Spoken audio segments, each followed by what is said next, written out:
ele é amilenista, ou seja, Augusto Nicodemo dizendo, acabou. Então, às vezes a gente usa esse tipo de argumento. Não, o pastor disse. E o pastor disse, e daí? Né? Onde é que está na Escritura? Suzana, vou lhe dar a oportunidade agora de defender sem ser com esse argumento.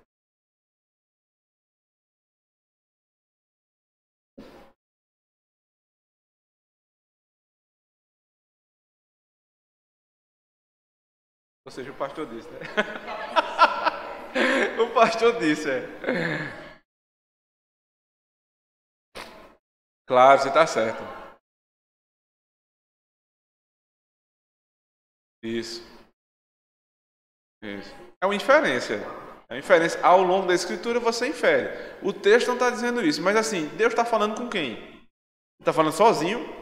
Né? Não é. Então, se infere, está certíssimo. E você tem que aprender com o que o pastor disse mesmo. Mais alguém? Pois não. Perfeito. Eu estava com esse texto na mão. Leia, por favor. Hã?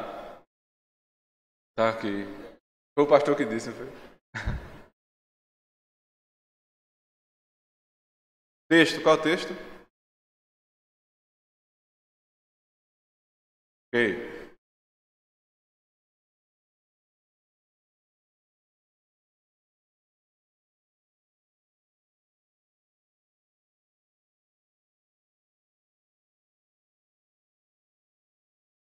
Perfeito. Como é que você infere aí que é a Trindade?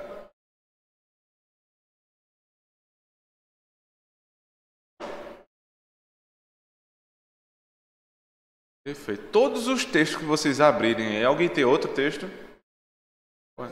Pode.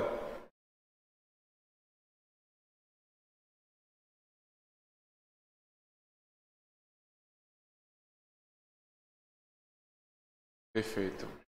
Pai e o filho. Poderia ser até um erro de gramática aí, né, Marcelo? Pois não.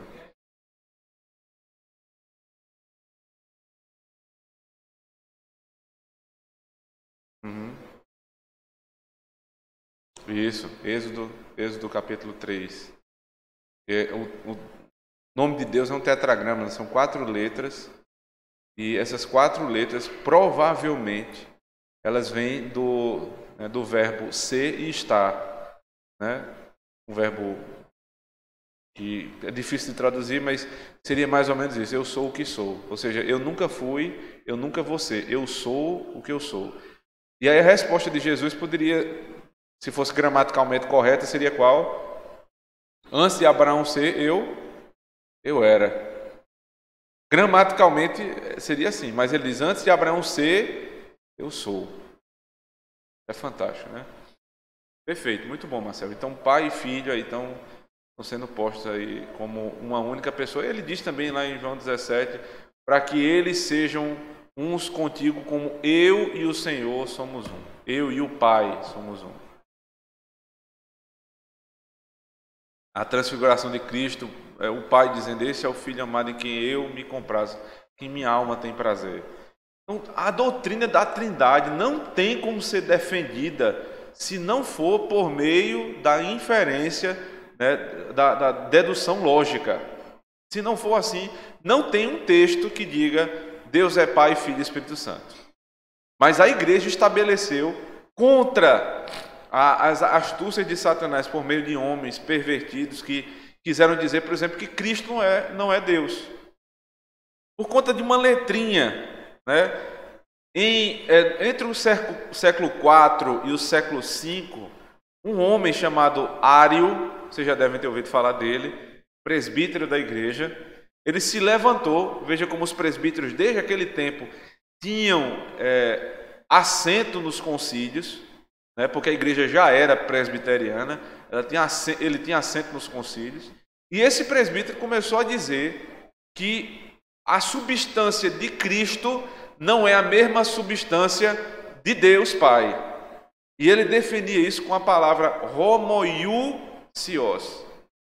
Cristo é homoiousios, ou seja, não é da mesma natureza de Deus.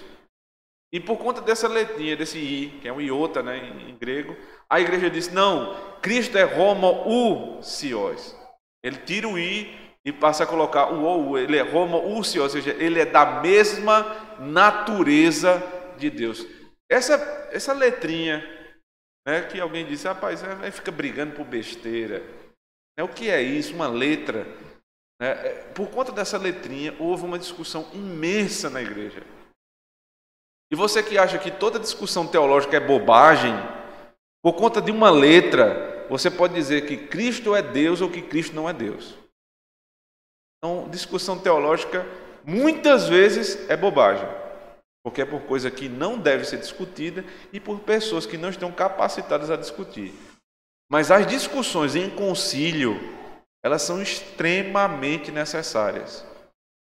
Se você tiver um dia a oportunidade de visitar um presbitério, né, e é aberta, as reuniões são abertas, é uma reunião do Sínodo ou do Supremo Concílio que vai ter esse ano, que é de todo o Brasil, são horas de debate, muitas vezes teológico, por conta de detalhes. Mas detalhes que fazem toda a diferença, certo? Então a igreja estabeleceu, Cristo é da mesma natureza do Pai. Agora me digam, por inferência, o que é que isso muda na sua fé? Se Cristo não for da mesma natureza do Pai?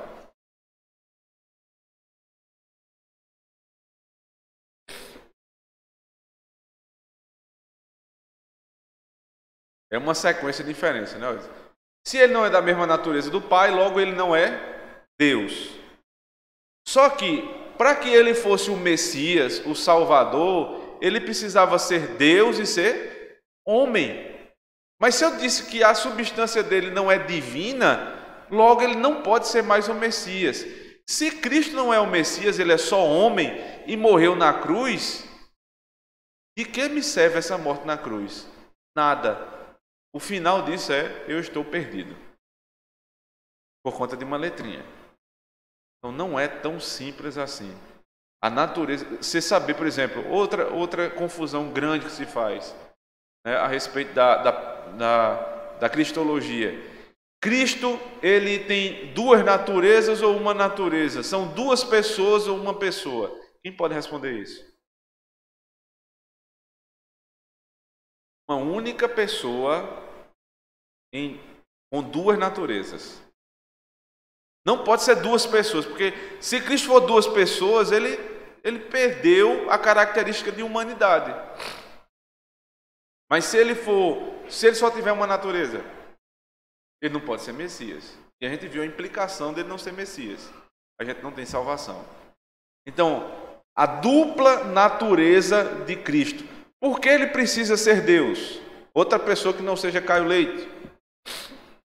Porque ele não pode ser Deus.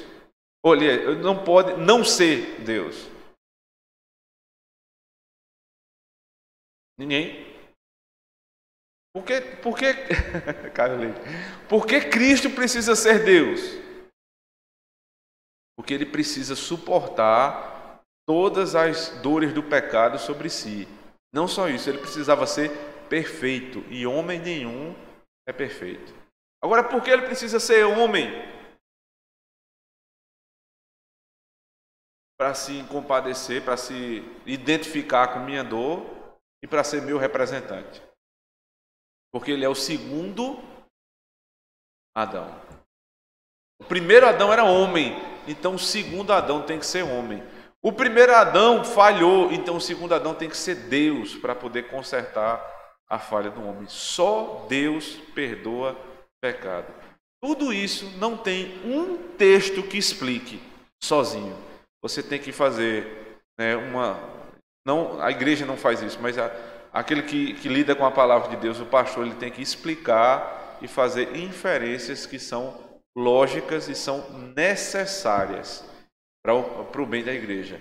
Então, inferências são feitas do texto para aplicação, a gente viu no Salmo 2, e para doutrina. Doutrinas inteiras dependem disso. A natureza de Cristo, a pessoalidade de Cristo, a trindade, né, tudo isso depende do lógica e claramente deduzido. Na próxima semana, a gente vai ver como a adoração precisa do lógica e claramente deduzido para ser como ela é. Para ser o que as pessoas fazem geralmente, né, não, porque elas querem, por exemplo, Qual é o texto que diga, né, da Escritura que a primeira voz que tem que ser ouvida é a de Deus? Né? A santa convocação. Qual é o texto que diz que você tem que ler a lei de Deus no culto? Qual é o texto que diz que não pode ter teatro no culto, não pode ter dança no culto? Não tem um texto assim expresso, mas ele é claramente, lógica e claramente deduzido a partir da Escritura. É isso que a gente vai ver na semana que vem. Porque o culto é do jeito que é a partir desse princípio. Ô, Lisandra.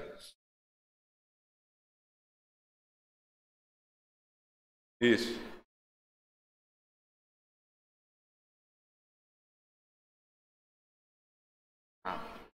Isso é fantástico. Fantástico. Oi? Não. Não. Porque a Bíblia diz, ele se encarnou. Perfeito. A pergunta do Lisanca é de uma profundidade teológica impressionante. Talvez ela não tenha noção, né? Mas é muito profunda. Cristo, sempre ele foi Deus. Sempre. Porque se ele não foi Deus num ponto, ele não vai ser Deus nunca. Ninguém pode ser não Deus e depois passar a ser Deus. Isso não existe. Porque Deus, uma das perfeições divinas é a eternidade. Então, se ele não é eterno, se ele tem começo e fim, então ele não é Deus. Então, Cristo é eternamente Deus. Agora, ele não pode ser eternamente homem, no sentido de eternidade desde o princípio.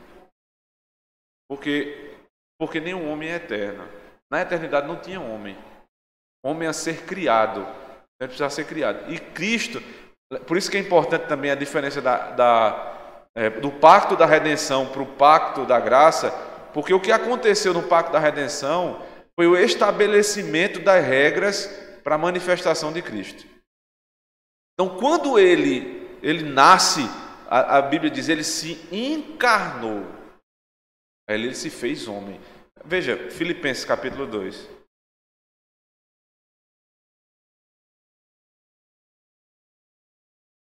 Filipenses 2.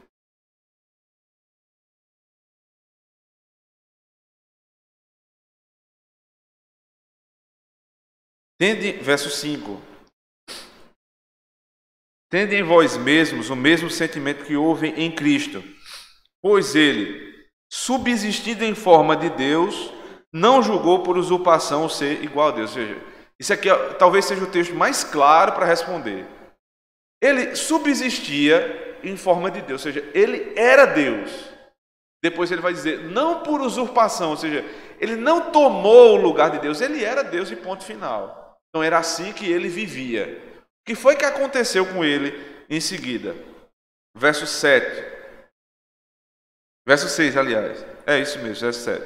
Antes a si mesmo se esvaziou, assumindo a forma de servo e tornando-se semelhança de homens, reconhecido em figura humana. Ou seja, ele sempre foi Deus e depois ele se esvaziou e assumiu a forma de homem. Deu para entender? Ele era Deus e quando ele se esvazia, ele agora encarna e assume a forma de um servo. A dupla natureza de Cristo nos diz, ele em uma das naturezas é eterna, ele sempre foi Deus, mas na outra ele se encarnou. Pois não, Romulo? Hã? Perfeito.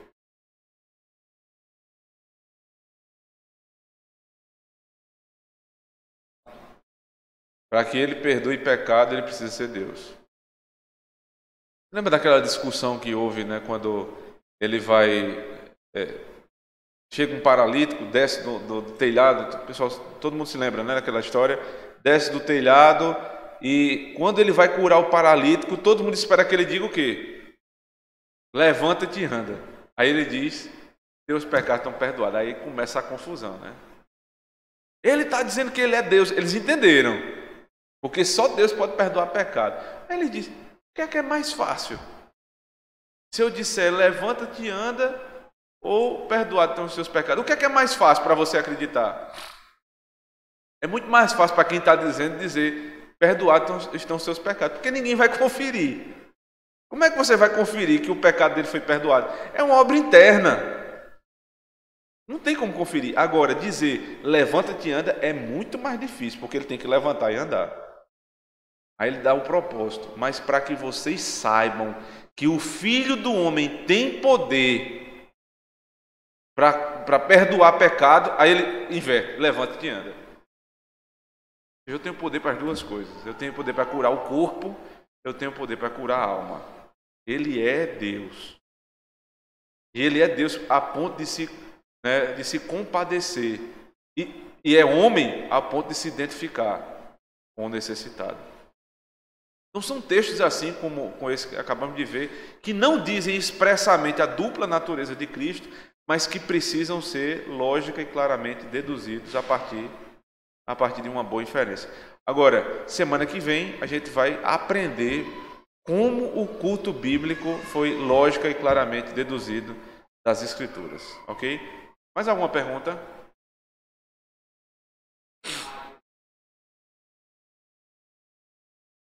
Eu não sei se ele fundou a Testemunha de Jeová, né? Mas a doutrina é muito parecida. Eu não sei exatamente, historicamente, se foi... Ele foi excluído da igreja. Ário foi excomungado da igreja. E por certo tempo, né, a igreja entregava o Estado matava o blasfemo. Você vê, por exemplo, um grande problema que aplicam a Calvino, é que Calvino matou Sadoleto, né? Serveto, aliás, Miguel de Serveto. Isso não é verdade, né? Porque Calvino não tinha poder para isso em Genebra. Mas esse homem, Miguel de Serveto, ele foi morto por conta de uma heresia. Ele tinha proclamado essa heresia dentro da jurisdição católica romana, aí os católicos foram e declararam um anátema a ele e mandaram matar. Aí ele fugiu para Genebra. Calvino tem uma carta dizendo a ele que não fosse para Genebra, porque lá ninguém ia afrouxar para ele. Ele vai e ele acaba sendo morto lá pelos protestantes, porque blasfêmia, segundo a lei de Deus, é para ser punida com morte. Hoje o Estado não faz mais isso, né? Mas a lei de Deus diz que tem que ser assim. Blasfêmia, pecado contra o dia do Senhor, né? Por isso que em Genebra você tinha todos os bares, todos os restaurantes fechados no dia do Senhor, para evitar o pecado, para que os homens pudessem guardar esse dia. E isso tanto para os judeus, tanto para os crentes, como para os descrentes também. Todos precisavam se submeter à lei do Senhor, porque ninguém está acima da lei. Ok? Mais alguém quer comentar? Semana que vem a gente vai aprender. Oi, Romulo.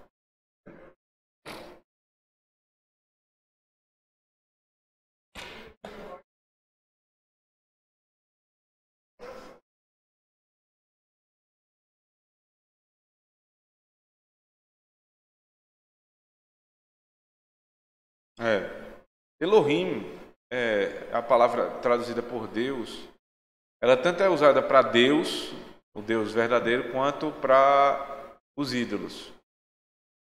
É o Deus, o deuses, porque o im, esse sufixo im no hebraico como se fosse o S nosso, né? É o plural. Mas no significado bíblico, Elohim é Deus majestoso, Deus grandioso. Para o ídolo, ele usa Elohim também, mas a nossa Bíblia traduz o Deus com D minúsculo, quando é o Deus falso. Né?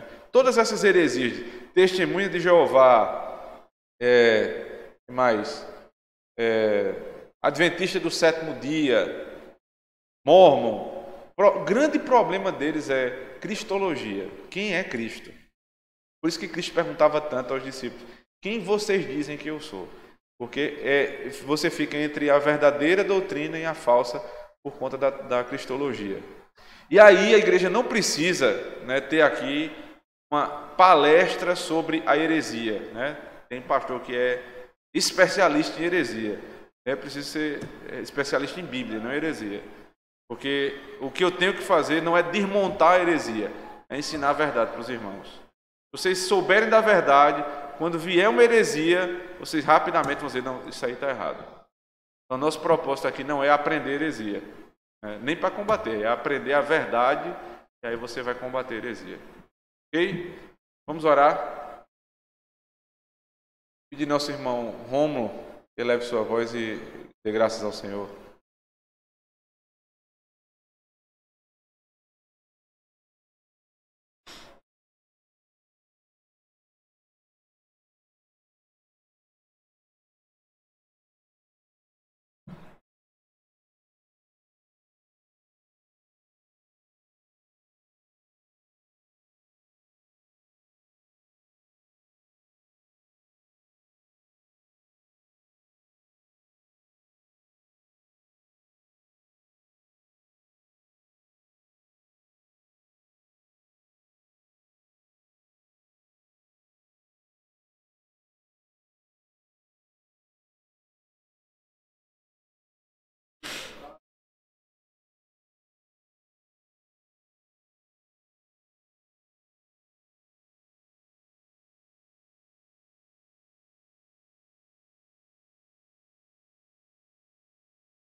Amém. Até a noite, irmãos.